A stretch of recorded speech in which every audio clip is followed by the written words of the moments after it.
Hello, dear beautiful world. I would like to talk about one of my favorite topics, the longing for spirituality in today's world in general. Of course, we do have countries that are more spiritually inclined than others, but to actually have that balance and to feel that something is not right here, something is missing in a sense. It's not really missing, it's under our nose. But we are seeing illusions everywhere. Like the materialistic scientist of today is only seeing dead matter. But this matter is not dead. This matter is spiritual. We are spiritual. If you think about it for a little while, we are the only race, the only living creature on this earth that have the faculties we have. That have the faculties to build up around us a living spiritual cosmos, like in the ancient times. We have slowly but surely forgotten the ancient ways of our spiritual clairvoyance. But in return for leaving the clairvoyance behind, we got a way of differentiating and contemplating and using our scientific thinking as we are doing today. This organized, this go in with our understanding in a sense. The Greeks started with this, and over time we built up our consciousness mind, our consciousness soul. And from this consciousness soul everything appears. The good, the bad. We do have inside us a longing for something more than just not these mechanical facts we have. It doesn't help us the least to know the mechanical facts of the world, the behaviors of the world. You can observe it and you'll see it. And you don't need to describe it as it is, but to actually find the underlying spiritual forces and auras that is penetrating and is intertwined with everything, including us, including the animals. We are all connected to this whole cosmic man. It is so hard to describe though. Everyone has a longing for spirituality, but many people have forgotten it, and we are choosing to focus on something else in replacement of spiritual insight, right? So we rather have philosophies, or we rather have controlling religions, maybe a controlling society even. There really is very little difference except from the lens they are viewing things from. Is it expansive? Is it understanding? Or is it controlling and want everyone to stay as they are and to keeping the status quo? If our leaders are keeping the status quo, that means they don't want change, they don't want expansion, they don't want people to prosper. And prosper alone is not happiness, as I have said. But when every human being has the safety, when every human being has the opportunity to cultivate spirituality, when every human being feels safe within the world, and this has to be built up by ourselves individually, because every path is different. But when everyone has built up these, we are starting to connect with each other's soul instead of trying to intellectually and abstractly disagree with each other with the most basic and shallow things. It really is entertaining to watch, to see what we are arguing about today. to see to see what we disagree about, it is kind of ridiculous. Many of these disagreements have been in detriment to the whole of human earth. And it is easy if we actually sit down and start to change, to start to find solutions for these problems. But you can't do it alone as one little group that choose for everyone. You have to be, we got to have a complete, what is it called? See-through. It has to be completely open. Politics is not to be hidden. Politics is to be completely open.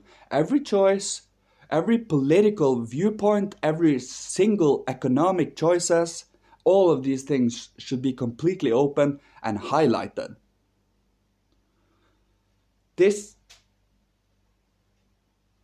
will hinder corruption, because corruption can't thrive in the daylight. Corruption can't thrive in the sun. They only operate from the shadows. And from the shadows is where they grow, is where they ruminate, is where it becomes bigger, darker, stronger. And for every thought, for every feeling, for every action we do that is dark, we contribute to that darkness. Think about it. And that's where spirituality and the longing for spirituality comes in. We see so much darkness everywhere.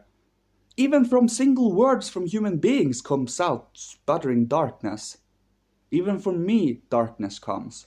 But to master the darkness and use the darkness for spiritual and loving purposes is of high value in esoteric training. It will help you understand. It will help you see what we are doing that is of detriment and what we can do that is promoting of everyone's health, everyone's consciousness, everyone's life, and everyone's building up of understanding and wisdom. Everyone should be open and should be allowed to do this. How many things in this world can we cut out that is completely useless? I don't even want to go into that. It is just such a huge part of industry. It is not up to me to criticize those things, because thanks to that industry, many beautiful and artful things have been created. But there are a lot of mechanical and useless stuff that we can do without, and that the economy can go to something else. I am not saying we should take money from anyone and give it to someone else, but to slowly but surely start to focus on what we need, maybe, instead of what we think we want. Because what we think we want, based on how we grew up, based on what family we've been in, based on what commercials we've been watching on the internet or the TV, is affecting us, is underlyingly subconsciously affecting us. And if you're not awake to these subconscious drives and impulses, you will let yourself go by them. You will completely get overtaken by the impulses. And if you're not able to fulfill that impulse, you become hurt inside. That is actually what Buddha said about suffering. Not being united with the things you love is suffering. But after Christ came, we have the salvation. Everything was suffering before. It was a dark age. But when Christ came and did the deed he did by dying for all of us, he overcame death.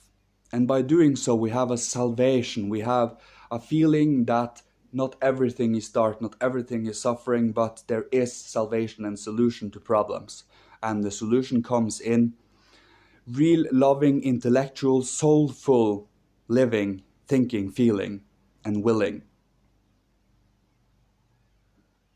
Just let that sink in for a while. And that requires being conscious all the time. what I say, what I feel, what I think, what others say, think, feel. I want to absorb it and devour it here and now, not listening to maybe a sentence and a word and then later connect what he said. No, I'm always in the now and I absorb everything so that later I can sit with myself, close my eyes, go into that memory and see everything I said, heard and felt and learn from it. This, when you repeat this, you will become pretty good at it. It's like having a huge, huge archive. And from that archive, I can take memories, feelings, sensations, and visualizations, living pictures, living beings I can take to my consciousness and read them in a sense. And I do this with memories to learn from my mistakes, to see what I did wrong, to see where can I do things better. I never beat myself up about it. Of course, I feel discomfort and I feel pain when I have done something, and I totally accept that I feel like this because I probably did something that was of more of an impulse than control. And then I feel a little discomfort. But this discomfort disappears when you take forth this memory and see what you did, acknowledge it, acknowledge what you did, and forgive yourself. And say you will do it better next time. When you do this, the pain will slowly disappear, but it is not to make the pain disappear. It is to learn from for if you only do this to make the pain disappear, it will not disappear. But if you're doing it for what you should be doing with it, then it will slowly disappear. It is two different points of thought, really. So that is what I had to say about the longing for spirituality. As you can see, spirituality is penetrating and is around everything. It is reflection of the spiritual world, it is physical. And the more we penetrate deeper into it with our thoughts, feelings and willing, and build up a living, always processing, always changing, always becoming something over time. It takes long time, but we are in a stream of evolution. We are in a stream of change, right? We go, whoom. So that is what I had to say. It was not a video completely about longing for spirituality, but I felt like what I have to say about these matters is something I myself have found out for myself, and I have to share it with others because they might need to learn about it. They might have use for it. I don't care if people are liking this or not. I know this is truth because I experience and live it. It is possible and it is a hell of a fun and a lot of love in it. Thanks everyone, my divine hierarchies, ascended masters, Zarathustra, Hermes, Buddha, Moses, Elijah, Christ, and all out in between, and the angels guide us on our path to evolution and consciousness expansion. Goodbye.